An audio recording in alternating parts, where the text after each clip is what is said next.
son premier instrument, c'est la parole. C'est ce qu'il sort. Et dans ce qu'il sort, il y a des choses qu'il doit aussi savoir. Si vous ne savez pas ça, c'est que vous ne pourrez vraiment pas faire une bonne maîtrise de cérémonie. Art Noumaou, grand festival artistique dédié aux talents cachés de nos églises. Monsieur Rosselin, en quoi la maîtrise de cérémonie peut réellement contribuer à l'évolution de l'évangile? D'abord, quand on parle de la maîtrise de cérémonie, déjà, qu'est-ce que nous pouvons retenir?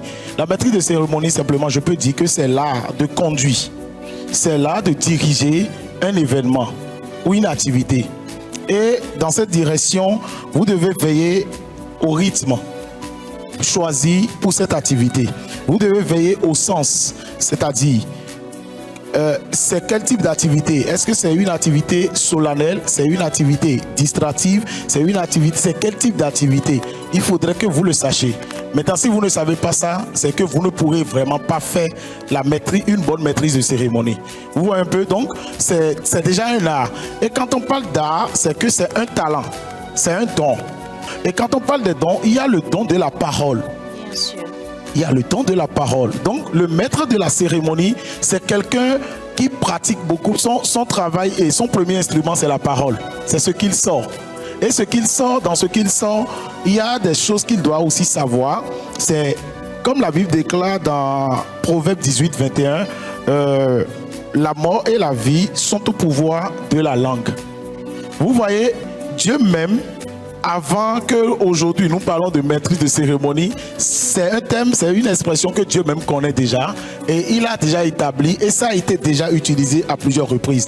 Donc nous, en voulant être un bon maître de cérémonie ou bien en voulant amener la maîtrise de cérémonie à servir l'évangile, c'est que nous devons nous inspirer de ces choses-là.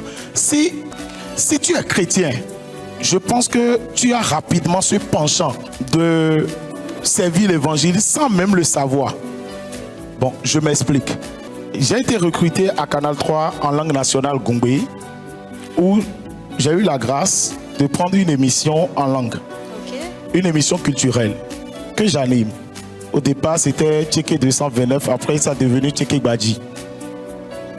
Un jour, j'étais allé sur un événement d'un confrère animateur où je vois un patriarche de l'animation, Jean-Louis Azé.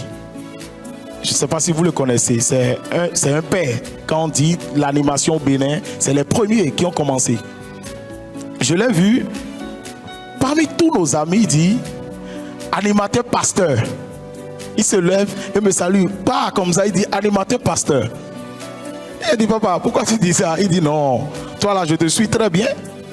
Il n'y a pas ce que toi tu fais à l'antenne sans mettre une petite partie pour les artistes gospel, sans mettre une petite partie pour telle chose. Donc c'est pourquoi je vous dis, si on est chrétien, à moins qu'on n'est pas chrétien, on est rapidement influencé par ce côté. Mais le professionnalisme nous ramène à l'ordre pour qu'on n'ait pas une coloration gospel dans tout ce que nous faisons. Bien sûr.